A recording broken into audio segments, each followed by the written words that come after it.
And welcome back to Study Mania. कैसे हैं आप सब? आशा करता हूँ आप सब अच्छे। आज हम लोग एडिटोरियल सीरीज के बिहार एसएससी बीएसओ का सेट नंबर 3 डिस्कस करेंगे। तो आइए शुरू करते हैं। हमारा पहला क्वेश्चन है, यदि किसी वस्तु को चंद्रमा पर ले जाया जाए तो उसके द्रव्यमान में क्या परिवर्तन होगा? तो जब किसी वस्तु को चंद्रमा पर ले जाया जाएगा तो उसके द्रव्यमान में कोई परिवर्तन नहीं होगा, वो अपरिवर्तित रहेगा। चेंज होता है तो सिर्फ भार चेंज होता है, द्रव्यमान सेम ही रहता है। नेक्स्ट क्वेश्चन है, यदि किसी वस्तु पर लगने वाला उत्प्लावन बल का मान हमें किस सिद्धांत से प्राप्त होता है? तो ये आर्किमिडीज के सिद्धांत से प्राप्त होता है। उत्प्लावन बल का मान हमेशा आर्किमिडीज के सिद्धांत से ही ज्ञात किया जाता है। इसके अनुसार ये होता है कि अगर किसी वस्तु पे लगने वाला उत्प्लावन बल उसके भार से कम होता है तो वह वस्तु तरल में यानी लिक्विड में डूब जाती है, जबकि उत्प्लावन बल का मान उसके भार से अधिक होता है तो वह वस्तु तैरने लगती है। अगला क्वेश्चन है, ओम के नियम के अनुसार इनमें से कौन सा सही है? तो ओम के नियम के अनुसार इनमें से ऑप्शन बी सही होगा। प्रवाहित विद्युत धारा प्रतिरोध के विपरीत समानुपाती होती है, यानी I = V/R। नेक्स्ट है, जब प्रकाश एक माध्यम से दूसरे माध्यम में गमन करती है तो उसके चाल में होने वाले परिवर्तन निम्न में से दिए गए कथनों में से कौन सा होगा? तो ये हो जाएगा ऑप्शन सी, प्रकाश सघन से विरल में जाने पर अभिलंब से दूर भागती है। नेक्स्ट क्वेश्चन है,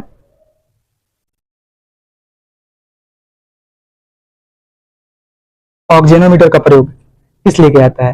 तो ऑक्सीजनोमीटर का प्रयोग पौधों की वृद्धि मापने के लिए किया जाता है। और एक मैनोमीटर होता है, मैनोमीटर से गैस का दाब मापते हैं। लैक्टोमीटर से दूध की शुद्धता को मापा जाता है। और प्रकाश की तीव्रता को मापने के लिए यूज किया जाता है लक्स मीटर, उसको बोलते हैं लक्स मीटर। नेक्स्ट क्वेश्चन है, निम्न में से किस विद्युत चुंबकीय तरंग का उपयोग माइक्रोवेव ओवन में किया जाता है? तो माइक्रोवेव जिसमें खाना पकाते हैं उसमें सूक्ष्म तरंग का प्रयोग किया जाता है। अगला क्वेश्चन है, निम्नलिखित में से किसमें ऊष्मा का रूपांतरण संवहन द्वारा नहीं होता है? देखते हैं, ऑप्शन सी दिया हुआ है, बल्ब के धारा प्रवाह के कारण बल्ब के कांच की सतह का गर्म होना। इसमें ऊष्मा का रूपांतरण संवहन द्वारा नहीं होता है। नेक्स्ट है,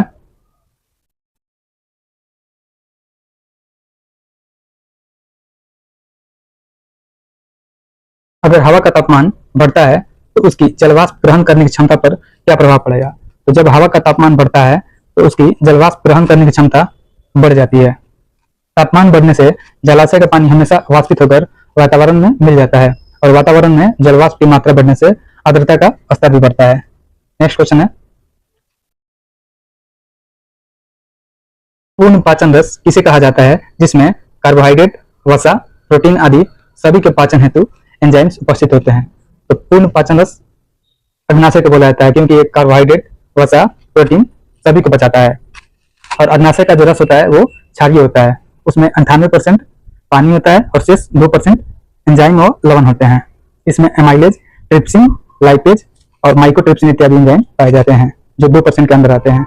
नेक्स्ट है, निम्न में से किसकी कोशिकाएं गोलाकार होती है तथा इनमें केंद्रक अनुपस्थित होता है? तो इसमें आरबीसी की कोशिकाएं गोलाकार होती है तथा इनमें केंद्रक नहीं पाया जाता है। और प्लेटलेट्स जो होता है उसमें भी केंद्रक नहीं पाया जाता है। यहाँ तक बात करते हैं डब्ल्यूसी की, तो डब्ल्यूसी की कोशिकाओं में प्लेटलेट्स पाया जाता है। आरबीसी की कोशिकाएं गोलाकार होती है, इनमें हीमोग्लोबिन नामक लाल वर्णक होता है तथा ये ऑक्सीजन का वहन करता है। और आरबीसी के जीवन काल की बात करते हैं तो ये 120 दिन तक होता है। और इसका पीएच मान होता है, आरबीसी यानी रक्त का पीएच मान 7.35 से 7.45 यानी 7.4 मान सकते हैं, 7.4। नेक्स्ट है, जीव विज्ञान की शाखा एंथोलॉजी में किसका अध्ययन किया जाता है? तो एंथोलॉजी में फूलों का अध्ययन किया जाता है। कीटों का अध्ययन करने के लिए एंटोमोलॉजी होता है, घास से संबंधित होता है एग्रेस्टोलॉजी होता है। नेक्स्ट है, कौन सा पादप हार्मोन किसी पौधों में कोशिका विभाजन की दर को बढ़ाने के लिए उत्तरदायी होता है? ये होता है साइटोकाइनिन। साइटोकाइनिन द्वारा पौधों की कोशिका विभाजन की दर को बढ़ा दिया जाता है। इसके कारण कोशिकाओं की वृद्धि जल्दी जल्दी होती है और पौधों का विकास जल्दी होता है। नेक्स्ट है राइबोफ्लेविन की कमी से कौन सा रोग होता है? तो राइबोफ्लेविन की कमी से किलोसिस रोग होता है। राइबोफ्लेविन यानी B2 को बोलते हैं राइबोफ्लेविन, और इसकी कमी से किलोसिस रोग होता है और इस बीमारी में ओंठ फट जाते हैं और इसमें सूजन आ जाती है। बात करते हैं विटामिन 2 का मुख्य स्रोत क्या होता है? तो ये पनीर, अंडे, हरे पत्तेदार सब्जियों में पाया जाता है। और बेरी बेरी जो बीमारी होता है वो B1 की कमी से होता है, और एक B3 की कमी से होता है, उसे बोलते हैं पेलाग्रा रोग। और B3 की कमी से B3 विटामिन को ये नियासिन नाम से भी जानते हैं। नेक्स्ट है निम्न में से कौन सा मादा हार्मोन है? तो इसमें एंड्रोजेंस और एस्ट्रोजेन ये दोनों मादा हार्मोन में आते हैं। नेक्स्ट है मानव शरीर की किस ग्रंथि में विटामिन ए का संश्लेषण होता है? तो मानव शरीर की सबसे बड़ी ग्रंथि होती है लीवर, इसी में विटामिन ए का संश्लेषण होता है। और ग्लाइकोजन का संचयन भी यहीं पे होता है। पीत का जो श्रवण होता है यह भी एक यकृत के द्वारा ही होता है, और पीत में एंजाइम नहीं होते हैं। यह वसा के पाचन में महत्वपूर्ण भूमिका निभाता है। नेक्स्ट है राइबोन्यूक्लिक एसिड यानी आरएनए में कौन सा पिरिमिडीन क्षार उपस्थित होता है? तो आरएनए में साइटोसिन तथा यूरेसिल पिरिमिडीन क्षार उपस्थित होता है। नेक्स्ट क्वेश्चन है डाउन सिंड्रोम होने का क्या कारण है? तो डाउन सिंड्रोम जो होता है गुणसूत्र 21 की एक अतिरिक्त प्रतिलिपि का होना। जो एक गुणसूत्र 21वें नंबर का होता है उसका सेम एक प्रतिलिपि होता है, जिसके कारण एक डाउन सिंड्रोम होता है। एक होता है पटाउ सिंड्रोम, इसमें गुणसूत्र 13 की एक अतिरिक्त प्रतिलिपि होती है। इसमें बच्चे का चेहरा, मस्तिष्क और हृदय का विकास प्रभावित होता है। नेक्स्ट है राष्ट्रकूट वंश का संस्थापक कौन था? तो राष्ट्रकूट वंश का संस्थापक दंतीदुर्ग था, और इसकी राजधानी मानिकहट्टी। कृष्ण प्रथम, ध्रुव, अमोघवर्ष, कृष्ण द्वितीय एवं कृष्ण तृतीय ये सभी राष्ट्रकूट वंश के महत्वपूर्ण शासक थे। और एलोरा का जो प्रसिद्ध कैलाश मंदिर का निर्माण है यह कृष्ण प्रथम के द्वारा किया गया था। आते हैं अगले क्वेश्चन पे। इस शासक द्वारा नर्मदा नदी के तट पर हर्षवर्धन को पराजित किया गया था? तो पुलकेशिन द्वितीय के द्वारा नर्मदा नदी के तट पर हर्षवर्धन को पराजित किया गया था। और हर्षवर्धन पुष्यभूति वंश का शासक था। पुष्यभूति वंश की राजधानी थानेश्वर थी। हर्ष और पुलकेशिन द्वितीय के बीच नर्मदा के तट पर युद्ध हुआ था। इसमें हर्ष की पराजय हुई थी, यानी वो हार गया था। और पुलकेशिन द्वितीय चालुक्य वंश का शासक था, और चालुक्य वंश की राजधानी वादामी या वतापी थी। अगला क्वेश्चन है प्राचीन भारत में होने वाले विदेशी आक्रमणों का सही क्रम क्या है? तो प्राचीन काल में सबसे पहले यूनानियों का अटैक हुआ, उसके बाद शक का हुआ, तब पल्लव का हुआ, तब कुषाण का हुआ। ऑप्शन डी सही होगा। यूनानी, उसके बाद शक आए, उसके बाद पल्लव आए, उसके बाद कुषाण आए। और भारत पर सबसे पहले हिंदू यूनानी आक्रमण बैक्टीरिया का शासक डेमेट्रियस ने किया था। और सबसे ज्यादा प्रसिद्ध हिंदू यूनानी शासक था मिनांडर। मिनांडर ने नागसेन से बौद्ध धर्म की दीक्षा ली थी। और शकों का सबसे महान शासक रुद्रदामन प्रथम था। रुद्रदामन प्रथम ने गिरनार अभिलेख, ये संस्कृत का सबसे बड़ा अभिलेख है, दिखाया था। और पल्लव वंश का सबसे प्रसिद्ध शासक गोंडोफर्नीज था। इसने 20 ईस्वी से 45 ईस्वी तक शासन किया था। आते हैं कुषाण वंश के प्रथम शासक पे। तो कुषाण वंश का प्रथम शासक कुजुल कडफिसस था। कुषाण वंश की राजधानी पुरुषपुर या पेशावर थी। और कुषाण वंश का सबसे प्रसिद्ध शासक कनिष्क था। अगले क्वेश्चन पे आते हैं सिंधु सभ्यता का बंदरगाह निम्न में से कौन सा था? तो सिंधु सभ्यता का बंदरगाह लोथल और सुतकोटा दोनों था। ऑप्शन डी सही हो जाएगा। सिंधु सभ्यता को आद्य ऐतिहासिक या कांस्ययुगीन भी कहा जाता है। सिंधु सभ्यता के बंदरगाह लोथल और सुतकोटा दोनों थे। मोहनजोदड़ो तथा हड़प्पा सिंधु सभ्यता के प्रमुख नगर थे। और मोहनजोदड़ो से बृहद स्नानागार प्राप्त हुए थे। मोहनजोदड़ो से पशुपतिनाथ की मूर्ति तथा एक नर्तकी की कांसे की मूर्ति भी प्राप्त हुई थी। बात करते हैं सिंधु सभ्यता की लिपि की, तो वह भाव चित्रात्मक थी। अगला क्वेश्चन है भगवान बुद्ध की प्रथम मूर्ति किस शैली में निर्मित हुई थी? तो भगवान बुद्ध की प्रथम मूर्ति ये मथुरा शैली में निर्मित हुई थी। बुद्ध की सर्वाधिक मूर्ति का निर्माण गांधार शैली में किया गया था। यह पूछेगा कि बुद्ध की सबसे अधिक मूर्तियां किस शैली में बनी हुई, तो वो गंधार में बनी हुई है, लेकिन सबसे पहली मथुरा शैली में बनी हुई है। और गंधार शैली को हिंद यूनानी शैली भी कहा जाता है। बात करते हैं बुद्ध के बारे में, तो बुद्ध का जन्म 563 ईसा पूर्व में कपिल वस्तु के लुम्बिनी गांव में हुआ था। और इनके पिता का नाम सुद्धोधन था, माता का नाम माया देवी था। बुद्ध के बचपन का नाम सिद्धार्थ था। और बुद्ध के गुरु थे अलार कलाम, और दूसरे गुरु थे इनके रुद्रक रामपुत्र। प्रथम गुरु अलार कलाम होंगे। अगला क्वेश्चन है, किसने बाल गंगाधर तिलक को भारतीय असंतोष का जनक कहा है? तो ये वैलेंटाइन सिरोल ने बाल गंगाधर तिलक को भारतीय असंतोष का जनक कहा था। बाल गंगाधर तिलक द्वारा मराठा अंग्रेजी भाषा में तथा केसरी ये मराठी पत्रिका की शुरुआत की गई थी। और बाल गंगाधर तिलक ने 1893 में गणपति एवं 1895 में शिवजी उत्सव का मनाना शुरू किया था। तो बात करते हैं कि गणपति उत्सव मनाना किसने शुरू किया था, तो बाल गंगाधर तिलक थे 1893 में, और शिवजी उत्सव उन्होंने 1895 में शुरू किया था। नेक्स्ट क्वेश्चन है 24, भारत छोड़ो आंदोलन के प्रस्ताव को किसने समर्थन किया था? तो भारत छोड़ो आंदोलन के प्रस्ताव को सरदार वल्लभ भाई पटेल के द्वारा समर्थन किया गया था। और इस प्रस्ताव का लेख स्वयं गांधी जी ने जवाहरलाल नेहरू और मौलाना अबुल कलाम आजाद के सहयोग से बनाया था। कांग्रेस द्वारा भारत छोड़ो आंदोलन का प्रस्ताव पारित करते समय कांग्रेस अध्यक्ष मौलाना अबुल कलाम आजाद थे। अगला क्वेश्चन है, सार्जेंट आयोग का संबंध किस क्षेत्र से था? तो सार्जेंट आयोग की बात करते हैं तो ये शिक्षा के विकास से संबंधित था। और इस आयोग का गठन शिक्षा के विकास हेतु ही किया गया था। उस समय भारत के वायसराय लॉर्ड वेवेल थे। नेक्स्ट है,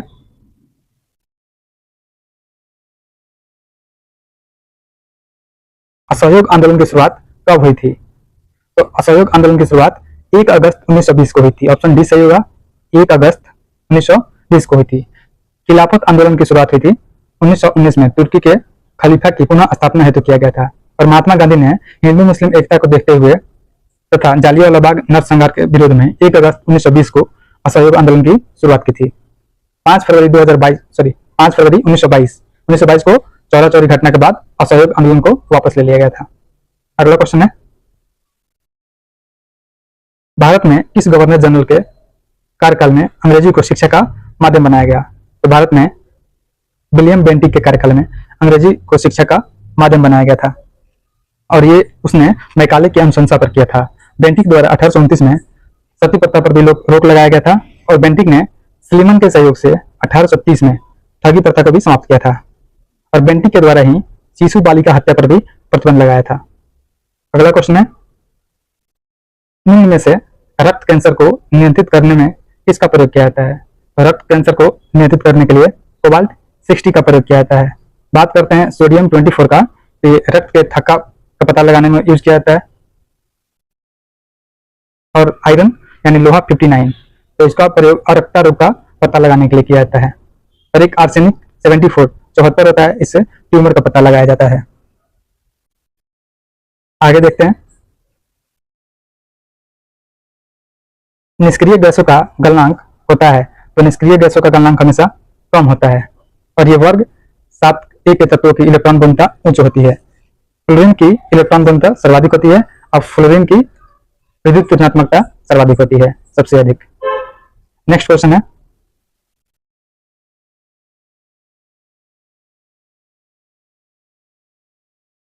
पेट की अम्लता को दूर करने में निम्न में किसका प्रयोग किया जाता है? तो पेट की अम्लता को, एसिडिटी को दूर करने के लिए NaHCO3 का प्रयोग किया जाता है। इसे सोडियम बाइकार्बोनेट भी बोलते हैं। बात करते हैं कपड़ा धोने, तो कपड़ा धोने में Na2CO3 × 10H2O का प्रयोग किया जाता है। बारूद के निर्माण में KNO3 का प्रयोग किया जाता है, जिससे बारूद बनाया जाता है। नेक्स्ट क्वेश्चन है, निम्न में कौन जैव निम्नकरणीय बहुलक का उदाहरण है? तो जैव निम्नकरण की बात करते हैं तो इसका मतलब होता है जो एक लंबे समय अंतराल के बाद स्वयं के द्वारा अथवा सूक्ष्म जीवों के द्वारा विघटित हो जाता है, उसे जैव निम्नकरणीय कहते हैं। ठीक है, तो इसमें से क्वेश्चन में दिया हुआ है कि कौन जैव निम्नकरणीय बहुलक का उदाहरण है, तो इनमें सभी हो जाएगा, यानी नाइलॉन 2, नाइलॉन 6 और पॉली हाइड्रोक्सी सभी जैव निम्नकरणीय में आते हैं। अगला क्वेश्चन है, पाइरोल्यूसाइड निम्न में से किसका अयस्क है? तो पाइरोल्यूसाइड ये मैंगनीज का अयस्क होता है। और बात करते हैं निकल की, तो निकल का अयस्क होता है मिलेराइट, इसको बोलते हैं NiS, मिलेराइट होता है। अगला क्वेश्चन है समुद्री खरपतवार निम्न में से किसका स्रोत है? तो समुद्री खरपतवार आयोडीन का मुख्य स्रोत होता है और एक समुद्री घास होता है लेमिनेरिया, इसी से आयोडीन प्राप्त किया जाता है। आयोडीन सामान्य ताप पर ठोस अवस्था में पाया जाता है। अगला क्वेश्चन है RDX की खोज किसके द्वारा किया गया था? तो RDX का खोज जॉर्ज हेनिंग के द्वारा किया गया था। RDX का फुल फॉर्म होता है research and developed explosive, research and developed explosive. RDX को प्लास्टिक विस्फोट के नाम से भी जाना जाता है और RDX में विस्फोट की उष्मा गति 1510 किलो कैलोरी प्रति किलोग्राम होती है और इसकी खोज 1898 में जॉर्ज फ्रेडरिक हेनिंग के द्वारा किया गया था। इसे साइक्लोनाइट, हेक्सोजेन और T4 भी कहा जाता है। T4 यानी RDX का ही एक रूप होता है, एक नाम होता है। अगला क्वेश्चन है भारी जल का प्रयोग किया जाता है किसमें? तो न्यूट्रॉन के मंदक के रूप में किया जाता है, सही है। जीवाणुनाशक के रूप में भी किया जाता है, ये भी सही है। और ड्यूटेरियम के यौगिक बनाने में भी किया जाता है। और भारी जल की खोज की बात करते हैं तो 1932 में यूरे ने भारी जल का खोज किया था। तो इसका फॉर्मूला होता है D2O। भारी जल का जमाव जो होता है ये 3.8 डिग्री सेल्सियस पर होता है और इसका प्रयोग न्यूट्रॉन के मंदक, रोगाणुनाशक और जीवाणुनाशक के रूप में ड्यूटेरियम बनाने के लिए इत्यादि में प्रयोग किया जाता है। अगला क्वेश्चन है संविधान सभा के किस सदस्य ने प्रस्तावना के संबंध में कहा कि प्रस्तावना संविधान का सबसे सम्मानित भाग है? तो ये पंडित ठाकुरदास भार्गव थे जिन्होंने संविधान सभा के बारे में कहा, प्रस्तावना के संबंध में कहा था कि प्रस्तावना संविधान का सबसे सम्मानित भाग है।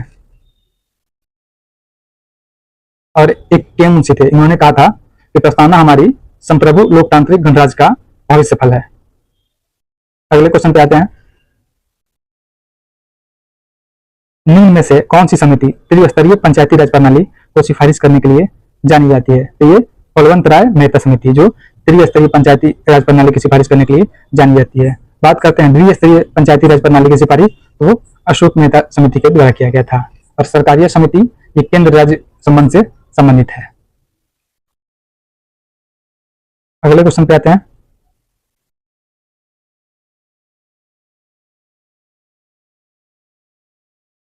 निम्नलिखित में कौन राज्यसभा के सदस्य के अयोग्यता के मामले पर फैसला कर सकता है? तो लोकसभा या राज्यसभा के में दल बदल से संबंधित मामलों में अयोग्यता का निर्णय लोकसभा के अध्यक्ष या राज्यसभा के सभापति द्वारा किया जाता है। तो इसमें ऑप्शन बी हो जाएगा। चुनाव आयोग के परामर्श पर यह भारत का राष्ट्रपति करता है। जो भ्रष्टाचार से संबंधित मामले होते हैं, यदि न्यायालय द्वारा निर्णय दे दिया जाता है तो राष्ट्रपति चुनाव आयोग के परामर्श से अंतिम निर्णय कर सकता है। तो ऑप्शन बी सही हो जाएगा। अगला क्वेश्चन है राज्य के नीति निर्देशक तत्व का कौन सा अनुच्छेद सहकारी समितियों के गठन को बढ़ावा देता है? तो सहकारी समितियों के गठन को बढ़ावा देता है अनुच्छेद 43 का ख, जो DPSP के अंतर्गत आता है।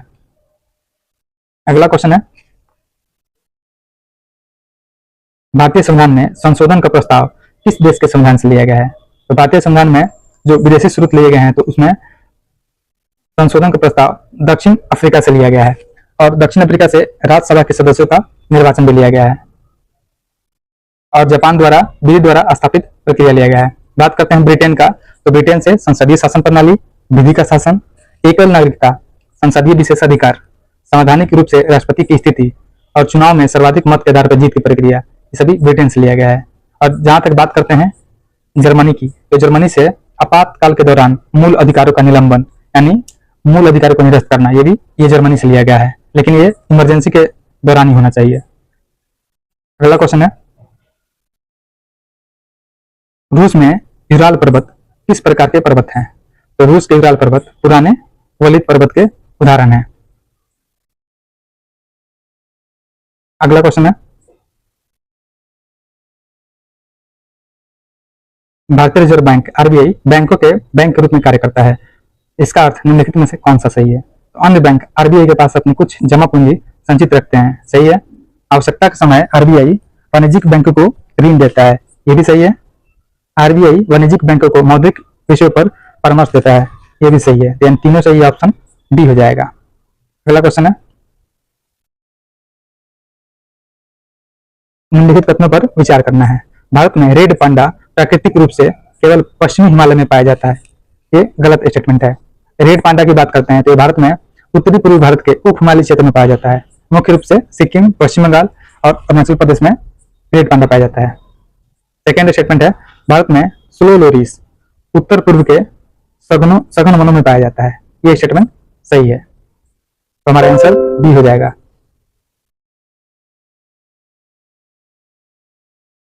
आगे देखते हैं।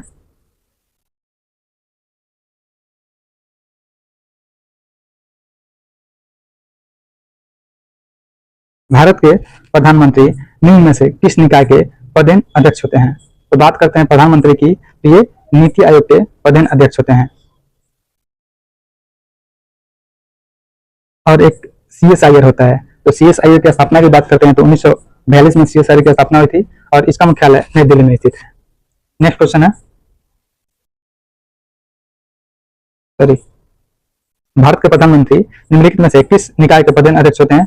तो ये नीति आयोग के भी होते हैं और वैज्ञानिक एवं औद्योगिक अनुसंधान परिषद यानी दोनों के होते हैं, CSIR के भी और नीति आयोग के भी। तो ऑप्शन डी सही होगा।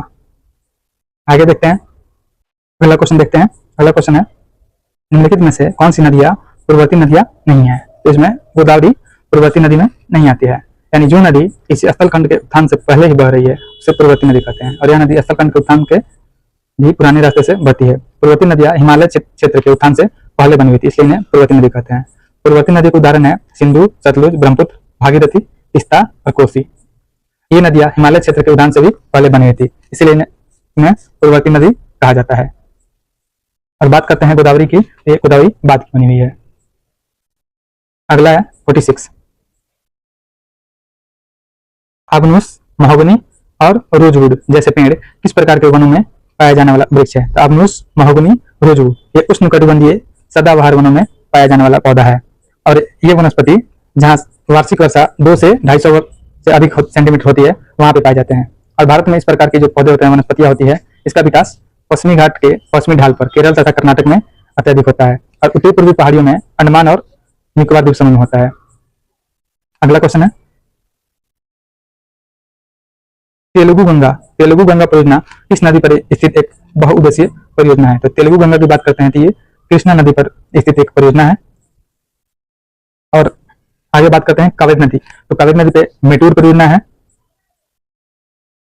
एक है बगलिहार परियोजना, ये चिनाब नदी पे है। हिडकल परियोजना की बात करते हैं, ये घाटप्रभा नदी पे है। माता टीला बांध परियोजना ये बेतवा नदी पे है।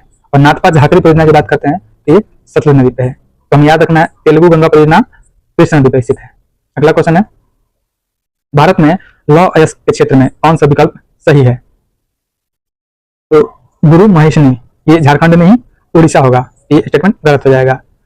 अगला क्वेश्चन है, अगला है नुआ मंडी, तो नुआ मंडी झारखंड में है, उड़ीसा में नहीं है।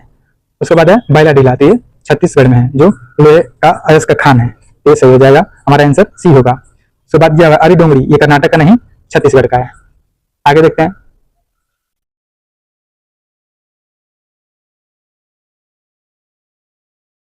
निम्न में से कौन सा सक्रिय ज्वालामुखी का उदाहरण नहीं है? इसमें से वेसुवियस ये सक्रिय ज्वालामुखी का उदाहरण नहीं है। बाकी कोटोपैक्सी, मोना लोआ और स्ट्रोम्बोली ये सभी सक्रिय ज्वालामुखी के उदाहरण हैं। सक्रिय ज्वालामुखी में स्ट्रोम्बोली आता है, कोटोपैक्सी आता है और बैरन द्वीप आता है और मोना लोआ आता है। और ये वेसुवियस दिया हुआ है, ये प्रसुप्त ज्वालामुखी होता है और इसका उदाहरण वेसुवियस हो जाएगा, फिजियामा हो जाएगा और नारकोंडम हो जाएगा। ये तीनों प्रसुप्त ज्वालामुखी के अंतर्गत आते हैं। तो हमारा आंसर डी हो जाएगा, ये सक्रिय नहीं प्रसुप्त ज्वालामुखी है। अगला क्वेश्चन है, नमकीन क्षेत्र में पाई जाने वाली वनस्पति को किस नाम से जाना जाता है? तो इसे हेलोफाइटा के नाम से जाना जाता है। नमकीन क्षेत्रों में जो पाई जाती है उसे हेलोफाइटा कहते हैं, इसलिए हमारा ऑप्शन डी से हो जाएगा। इनमें से कोई नहीं। एक होता है क्रायोफाइट, तो क्रायोफाइट का मतलब होता है जो टुंड्रा एवं शीत प्रधान क्षेत्रों में पाई जाती है। और जीरोफाइट की बात करते हैं तो ये जो मरुस्थलीय क्षेत्र होता है वहां पे पाए जाने वाले पौधों को जीरोफाइट कहते हैं। और मेसोफाइट उसे बोलते हैं जो शीतोष्ण कटिबंधीय क्षेत्रों में, शीत वाले ठंडे प्रदेशों में पाए जाते हैं, उसे मेसोफाइट कहते हैं। अगला क्वेश्चन है 51,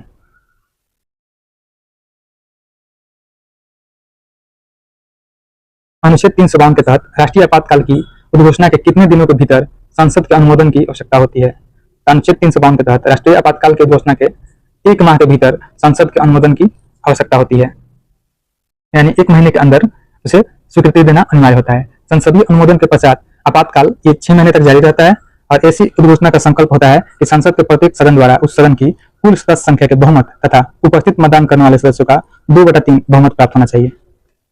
अनुच्छेद 352 में निहित है कि युद्ध, बाह्य आक्रमण या सशस्त्र विद्रोह के कारण संपूर्ण भारत या इसके किसी भी हिस्से में अगर सुरक्षा का खतरा होता है तो राष्ट्रपति राष्ट्रीय आपात की घोषणा कर सकता है। मूल संविधान में सशस्त्र विद्रोह की जगह आंतरिक अशांति का उल्लेख था, इसे बाद में बदल के सशस्त्र विद्रोह कर दिया गया था और ये 1978 में 44वें संविधान संशोधन के द्वारा आंतरिक अशांति को हटाकर उस स्थान पर सशस्त्र विद्रोह रखा गया था। अगला क्वेश्चन है 52। निम्नलिखित पदार्थों में से कौन एक ग्रीन हाउस गैस नहीं है? तो इसमें नाइट्रोजन ग्रीन हाउस में नहीं आएगा, जल वाष्प ग्रीन हाउस गैस है, क्लोरोफ्लोरोकार्बन है और मीथेन है। नेक्स्ट है 53। केंद्र सरकार के निम्नलिखित सार्वजनिक उपक्रमों पर विचार करना है। में दिया हुआ है पावर फाइनेंस कॉर्पोरेशन, ग्रामीण विद्युतीकरण निगम लिमिटेड, हिंदुस्तान एरोनॉटिक्स लिमिटेड, भारतीय सौर ऊर्जा निगम और राष्ट्रीय जल विद्युत निगम। उपयुक्त में से कितनी कंपनी को महारत्न कंपनी का दर्जा दिया जा चुका है? ये ऊपर वाले 3 को दिया गया है, यानी पावर फाइनेंस कॉर्पोरेशन को, ग्रामीण विद्युतीकरण निगम लिमिटेड को और हिंदुस्तान एरोनॉटिक्स लिमिटेड को। इन सभी तीनों कंपनियों को महारत्न कंपनी का दर्जा दिया गया है। बात करते हैं अक्टूबर 2024 तक, तो अक्टूबर 2024 तक भारत में कुल 14 महारत्न कंपनियां हैं। वर्तमान में हिंदुस्तान एरोनॉटिक्स लिमिटेड भी महारत्न का दर्जा दे दिया गया है। अगला है निम्नलिखित देशों का कौन सा एक समूह आसियान के सदस्य देश हैं? इसमें से कंबोडिया, ब्रुनेई और लाओस ये आसियान के देश है। आसियान का फुल फॉर्म होता है association of south east Asian Nations, यानी दक्षिण पूर्व एशियाई देशों का संगठन। यह एक क्षेत्रीय संगठन है जो एशिया प्रशांत के उपनिवेशी राष्ट्रों के बढ़ते तनाव के बीच राजनीतिक और सामाजिक स्थिरता को बढ़ावा देने के लिए स्थापित किया गया है। आसियान का आदर्श वाक्य है one vision, one identity, one community. याद रखना, आसियान का आदर्श वाक्य है one vision, one identity, one community. और आसियान का स्थापना 8 अगस्त 1967 को थाईलैंड की राजधानी बैंकॉक में हुआ था। आसियान का सचिवालय इंडोनेशिया के जकार्ता यानी राजधानी जकार्ता में है। वर्तमान में Brunei, Cambodia, Indonesia, Laos, Malaysia, Myanmar, Philippines, Singapore, Thailand और वियतनाम इसके सदस्य हैं। आसियान का उद्देश्य के बारे में बात करते हैं तो आसियान का उद्देश्य होता है आर्थिक और सांस्कृतिक विकास को बढ़ावा देना होता है और प्रशिक्षण एवं अनुसंधान की सुविधा प्रदान करना, कृषि एवं उद्योग तथा संबंधित क्षेत्रों पर विस्तार करना, अंतर्राष्ट्रीय और क्षेत्रीय संगठनों के साथ अनुपूरक संबंध बना के कार्य करना। अगला क्वेश्चन है 55। भुगतान संतुलन के किन खातों में शासकीय मौद्रिक संस्थानों द्वारा स्वर्ण एवं विदेशी मुद्राओं का स्टॉक रखने में किए जाने वाले परिवर्तनों का लेखा जोखा किया जाता है? तो ये किया जाता है शासकीय आरक्षित खाता के द्वारा किया जाता है। भुगतान संतुलन में बैलेंस ऑफ पेमेंट के अंतर्गत 4 खाते आते हैं: चालू खाता, पूंजी खाता, शासकीय आरक्षित खाता, एक तरफा अंतरण खाता। तो शासकीय या आधिकारिक आरक्षित खाते के अंतर्गत राजकीय मौद्रिक संस्थानों द्वारा स्वर्ण से विनिर्मित उत्पादों तथा विदेशी मुद्राओं का स्टॉक रखने से संबंधित होने वाले परिवर्तनों को दर्ज किया जाता है। अगला क्वेश्चन है निम्नलिखित युग्मों में से कौन सही है? तो इसमें अंक समुद्र पक्षी संरक्षण रिजर्व कर्नाटक ये सही है, हमारा आंसर ये हो जाएगा। बाकी दिया है कराई वेटी पक्षी अभयारण्य, ये केरल नहीं तमिलनाडु में है। उसके बाद है मगधी के संरक्षण रिजर्व, ये तमिलनाडु नहीं कर्नाटक में है। और होकेरा अधोभूमि पंजाब नहीं जम्मू कश्मीर में है। तो याद रखना है अंक समुद्र पक्षी संरक्षण रिजर्व कर्नाटक में है, कराई वेटी पक्षी अभयारण्य तमिलनाडु में है, मगधी केरे संरक्षण रिजर्व कर्नाटक में है और होकेरा आधोभूमि ये जम्मू कश्मीर में है। अगला क्वेश्चन है आरबीआई खुले बाजार की क्रिया है किसी खरीद और बिक्री को संदर्भित करता है? तो ये सरकारी ऋण पत्र की खरीद और बिक्री को संदर्भित करता है। नेक्स्ट है कार्बन ट्रेडिंग व्यवस्था का सर्वप्रथम विचार किस समझौते में दिया गया था? तो कार्बन ट्रेडिंग व्यवस्था का सर्वप्रथम विचार क्योटो प्रोटोकॉल में दिया गया था। और क्योटो प्रोटोकॉल की बात करते हैं तो क्योटो प्रोटोकॉल UNFCCC से जुड़ा हुआ एक अंतर्राष्ट्रीय समझौता है जो अंतर्राष्ट्रीय स्तर पर बाध्यकारी उत्सर्जन के कटौती लक्ष्यों के प्रति पक्षकारों को प्रतिबद्ध करता है। और इस प्रोटोकॉल को 11 दिसंबर 1997 में अपनाया गया था और 16 फरवरी 2005 से यह लागू किया गया था। क्योटो प्रोटोकॉल का अंतिम उद्देश्य ऐसी हर मानवीय गतिविधियों पर रोक लगाना है जो पर्यावरण के लिए खतरा होता है। कार्बन ट्रेडिंग व्यवस्था का विचार सर्वप्रथम क्योटो प्रोटोकॉल में दिया गया था और इसमें 3 बाजार व्यवस्था का उल्लेख किया गया था: एमिशन ट्रेडिंग और एक होता है क्लीन डेवलपमेंट मैकेनिज्म और ज्वाइंट इम्प्लीमेशन। अगले क्वेश्चन क्या आता है, प्रधानमंत्री सौभाग्य योजना किससे संबंधित है? तो प्रधानमंत्री सौभाग्य योजना गरीबी रेखा से नीचे आने वाले परिवारों को मुफ्त बिजली देने के प्रावधान से संबंधित है। नेक्स्ट है,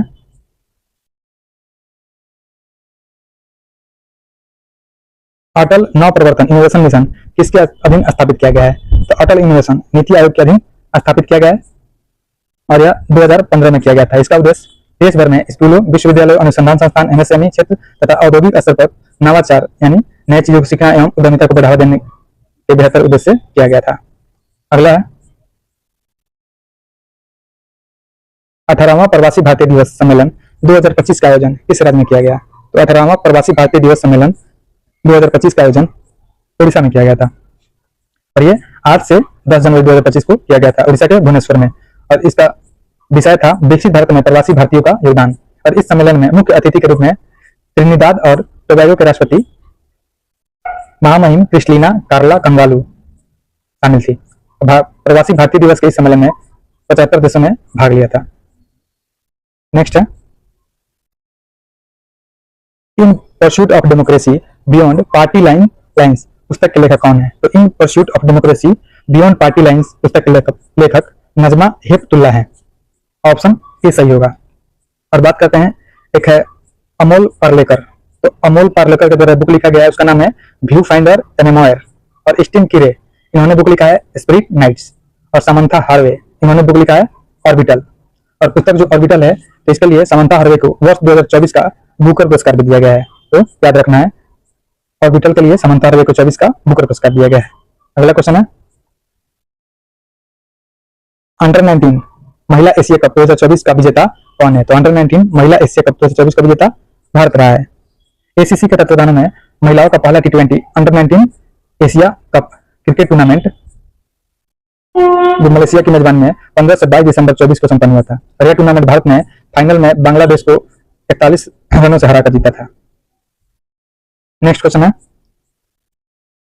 प्रधानमंत्री नरेंद्र मोदी ने दिसंबर 2024 में बीमा सखी योजना की शुरुआत की। और यह योजना किस निकाय द्वारा संचालित है? बात करते हैं बीमा सखी योजना की, तो भारतीय जीवन बीमा निगम के द्वारा संचालित की गई है। और इसके तहत अगले 3 वर्ष में 2 लाख महिला एजेंट की नियुक्ति की जाएगी। और इस योजना के अंतर्गत 18 से 70 वर्ष की आयु की 10वीं पास जो महिलाएं होती है, तो बीमा एजेंट में बनाया जाएगा। और बीमा सखी योजना के अंतर्गत बीमा सखी को पहले वर्ष 7,000 रुपए प्रति माह, दूसरे वर्ष 6,000 रुपए प्रति माह और तीसरे वर्ष 5,000 रुपए प्रति माह की दर से मानदेय प्राप्त होगा। और इस योजना का मकसद महिलाओं को वित्तीय सुरक्षा और बीमा जागरूकता के बारे में जानकारी देना है। अगला क्वेश्चन है, India state of forest report 2023 के अनुसार भारत के कुल भौगोलिक क्षेत्रफल का कितना भूभाग वनों द्वारा आच्छादित है? तो India state of forest report 2023 जो आया है, इसमें बताया गया है कि भारत का कुल भौगोलिक क्षेत्रफल का 21.76% भाग वन के द्वारा घिरा हुआ है, यानी वन आच्छादित है। अगला क्वेश्चन है, संयुक्त राज्य अमेरिका के किस राज्य में 6 दिसंबर को महात्मा गांधी की स्मृति दिवस के रूप में घोषित किया है? तो ये नेब्रास्का है। ये अमेरिका का नेब्रास्का राज्य है, जहां पे 6 दिसंबर को महात्मा गांधी की स्मृति दिवस के रूप में घोषित किया गया है। अगला क्वेश्चन है, इसरो ने अपने किस प्रक्षेपण यान द्वारा प्रोबा 3 मिशन का सफल प्रक्षेपण किया है? तो इसरो ने PSLV C-59 के द्वारा प्रोबा 3 मिशन का सफल प्रक्षेपण किया है। आगे देखते हैं, और ये प्रोबा 3 जो है, इसका प्रक्षेपण सतीश धवन अंतरिक्ष केंद्र से PSLV C-59 रॉकेट के द्वारा किया गया है। प्रोबा 3 जो है मिशन सूर्य के कोरोना का अध्ययन करने के लिए डिजाइन किया गया है। और इस सीरीज के पहले मिशन प्रोबा 1 का प्रक्षेपण भी इसरो द्वारा ही 2001 में किया गया था। अगला क्वेश्चन है, 68 अंतर्राष्ट्रीय ख्याति प्राप्त तबला वादक उस्ताद जाकिर हुसैन का निधन दिसंबर 2024 में किस देश में हुआ था? तो ये इनका निधन अमेरिका में हुआ था। प्रसिद्ध तबला वादक थे जाकिर हुसैन अल्लाह रखा कुरैशी, और इनका निधन हो गया था अमेरिका के सैन फ्रांसिस्को में 16 दिसंबर 2024 को। और संगीत के क्षेत्र में इनके योगदान के लिए संगीत नाटक अकादमी पुरस्कार से 1990 में और संगीत नाटक अकादमी रत्न सदस्यता फेलोशिप से इन्हें 2018 में सम्मानित भी किया गया था। और भारत सरकार ने इनको 1998 में पद्मश्री दिया था, 2002 में पद्म भूषण दिया गया था, वह पद्म विभूषण इन्हें 2023 में प्राप्त हुआ था। अगला क्वेश्चन है, नीति आयोग की पहली वित्तीय स्वास्थ्य सूचकांक 2025 के द्वारा जारी आंकड़ों के अनुसार इस सूचकांक में प्रथम स्थान किस राज्य को प्राप्त हुआ है? तो नीति आयोग द्वारा जो जारी हुआ था वित्तीय स्वास्थ्य सूचकांक 2025, इसमें उड़ीसा प्रथम स्थान पे है। और ये 16वें वित्त आयोग के माननीय अध्यक्ष डॉक्टर अरविंद पनगड़िया और नीति आयोग की माननीय उपाध्यक्ष श्री सुमन बेरी ने नीति आयोग की रिपोर्ट वित्तीय व्यवस्था स्वास्थ्य सूचकांक FHI 2025 जारी किया, और इस सूचकांक में उड़ीसा प्रथम स्थान पर रहा। उसके बाद छत्तीसगढ़ तथा तीसरे स्थान पे गोवा रहा है। नेक्स्ट है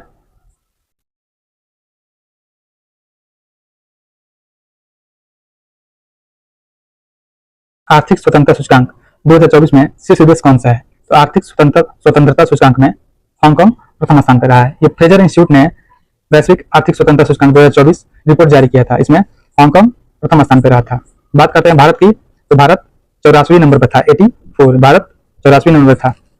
और पिछले वर्ष की बात करते हैं, तो पिछले वर्ष में 2023 में, यानी 2023 में भारत का स्थान 87 नंबर था। अगला क्वेश्चन है,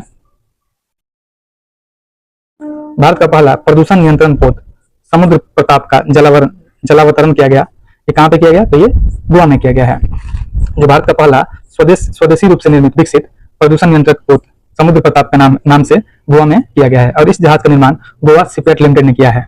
और इस जहाज की कुल लंबाई 114.5 मीटर है, चौड़ाई 16.5 मीटर है, और इसके निर्माण कार्य की शुरुआत 21 नवंबर 2022 को हुई थी। और यह पोत देश के समुद्री तटों पर तेल रिसाव की घटनाओं का पता लगाने और उन्हें रोकने में सहायता करेगा। अगला क्वेश्चन है, हाल ही में इस राज्य या केंद्र शासित प्रदेश के 2 बीचों को ब्लू फ्लैग प्रमाणन दिया गया है? तो ये केरल को दिया गया है।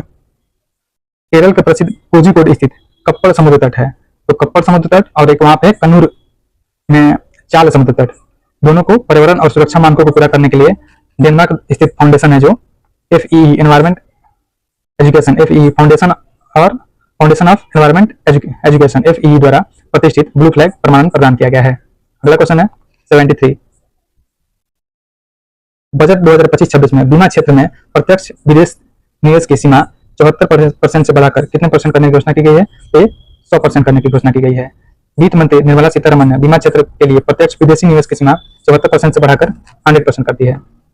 अगला क्वेश्चन है, हाल ही में कितने व्यक्तियों को वर्ष 2025 का पद्म विभूषण दिए जाने की घोषणा केंद्र सरकार द्वारा किया गया है? तो ये 7 आदमियों को पद्म विभूषण दिया जाएगा। केंद्र सरकार द्वारा 2025 में कुल 139 व्यक्तियों को पद्म पुरस्कार दिए जाने की घोषणा की है, जिसमें 7 व्यक्तियों को पद्म विभूषण पुरस्कार से सम्मानित किया जाएगा। बात करते हैं पद्म विभूषण प्राप्त व्यक्तियों के नाम, तो ये है दुबूर नागेश्वरी रेड्डी, ये चिकित्सा क्षेत्र से संबंधित है जिन्हें पद्म विभूषण 2025 दिया गया है। अगले हैं न्यायमूर्ति सेवानिवृत्त हैं श्री जगदीश सिंह खेहर, इस सार्वजनिक मामलों के लिए इन्हें पद्म विभूषण 2025 दिया गया है। श्रीमती कुमुदिनी रजनीकांत लाखिया, ये कला क्षेत्र से संबंधित है, इन्हें भी पद्म विभूषण दिया गया है। लक्ष्मी नारायण सुब्रमण्यम, ये भी कला क्षेत्र से हैं। और एक है MT वासुदेवन नायर, इनको मरणोपरांत वाले 3 हैं, एक MT वासुदेवन नायर, उसके बाद है ये साहित्य शिक्षा से हैं, उसके बाद है ओसामू सुजुकी, इनको भी मरणोपरांत दिया जाएगा। ये व्यापार और उद्योग से संबंधित है, मारुति सुजुकी के संस्थापक है। और एक शारदा सिन्हा, इनको भी मरणोपरांत और कला क्षेत्र से संबंधित है। तो इन 7 व्यक्तियों को पद्म विभूषण 2025 प्रदान किया गया है। अगला क्वेश्चन है, बिहार बजट में वित्त वर्ष 25-26 में वर्तमान मूल्य के आधार पर राज्य सकल घरेलू उत्पाद GSDP कितना रहने का अनुमान लगाया गया है? तो ये 10,97,264 करोड़ रहने का अनुमान लगाया गया है।